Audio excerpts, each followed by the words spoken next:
नमस्कार, मैं हूं अंजलि और आप देख रहे हैं आरपीएस समाचार। तो चलिए शुरुआत करते हैं आज की बड़ी खबर से। देर रात अतीक अशरफ की हत्या, 3 आरोपियों का सरेंडर। उसी शाम यूपी एसटीएफ ने नासिक में छापा मारा, एक संदिग्ध को हिरासत में लिया। माफिया अतीक और उसके भाई अशरफ की शनिवार रात प्रयागराज में हत्या कर दी गई। पुलिस दोनों को मेडिकल टेस्ट के लिए अस्पताल ले जा रही थी। पत्रकार साथ साथ चलते हुए अतीक और अशरफ से सवाल कर रहे थे। इसी बीच 3 हमलावर पुलिस का सुरक्षा घेरा तोड़ते हुए आए और अतीक के सिर में गोली मार दी। इसके बाद अशरफ पर फायरिंग की और दोनों की मौके पर ही मौत हो गई।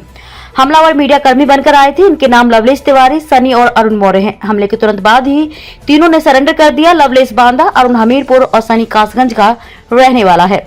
पुलिस कस्टडी में तीनों से पूछताछ की जा रही है। उनके पास से हथियार भी बरामद किए गए हैं।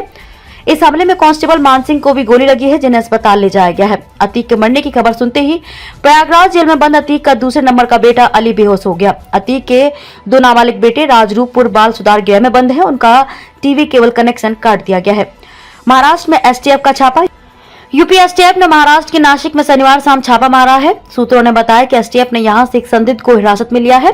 यह गुड्डू मुस्लिम है या अतीक से जुड़ा कोई व्यक्ति साफ नहीं हो पाया है। प्रयागराज, लखनऊ, कानपुर समेत कई जिलों के संवेदनशील इलाकों में शनिवार देर रात फ्लैग मार्च किया गया। हत्या के बाद पूरे उत्तर प्रदेश में धारा 144 लागू कर दी गई है। आज के 2 बयान।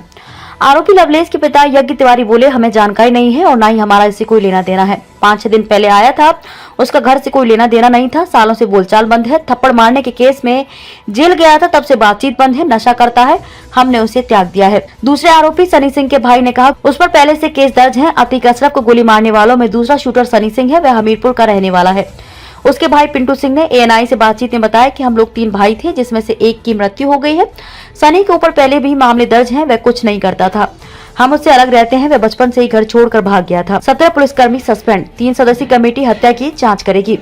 हमले के तुरंत बाद यूपी के ADG law and order Prashant Kumar CM Yogi से मिलने पहुंचे। योगी ने सभी बड़े अधिकारियों को बैठक के लिए बुलाया था। बैठक के बाद सीएम ने 3 सदस्यीय न्यायिक जांच कमेटी का गठन करने के निर्देश दिए हैं। घटना के बाद 17 पुलिसकर्मियों को सस्पेंड कर दिया गया है। प्रदेश में धारा 144 लगाकर हाई अलर्ट घोषित कर दिया गया है। घटना स्थल पर फॉरेंसिक टीम और स्वाट टीम पहुंची है। संवेदनशील इलाकों में आरएएफ की तैनाती भी की जा रही है।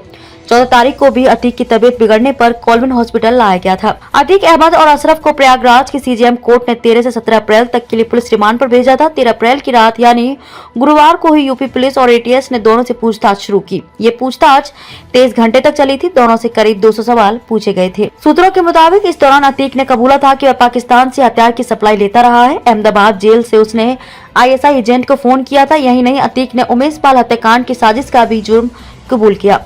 अशरफ ने पुलिस को बताया कि किसी चैनल से हथियार पंजाब के एक फार्म हाउस तक पहुंच जाते थे। पूछताछ के दौरान अतीक गिड़गिड़ाता रहा। वह बेटे के जनाजे में शामिल होने की मिन्नतें करता रहा। इसी दौरान 14 तारीख की शाम को अतीक की तबीयत बिगड़ गई। इसके बाद उसे अशरफ को एक ही हथकड़ी में प्रयागराज के कॉलविन हॉस्पिटल लाया गया। अखिलेश यादव बोले, यूपी में अपराध की पराकाष्ठा हो गई। यूपी में अपराध की पराकाष्ठा हो गई है और अपराधियों के हौसले बुलंद हैं। जब पुलिस के सुरक्षा घेरे के बीच में सरेआम गोलीबारी करके किसी की हत्या की जा सकती है, तो आम जनता की सुरक्षा का क्या? इसे जनता के बीच भय का वातावरण बन रहा है। ऐसा लगता है कि कुछ लोग जानबूझकर ऐसा वातावरण बना रहे हैं। गुरुवार को झांसी में हुआ था अतीक के बेटे का एनकाउंटर। शनिवार सुबह दफनाया गया। माफिया अतीक के बेटे असद और शूटर गुलाम का गुरुवार दोपहर 12:30 बजे से 1 बजे के बीच झांसी में एनकाउंटर हुआ था।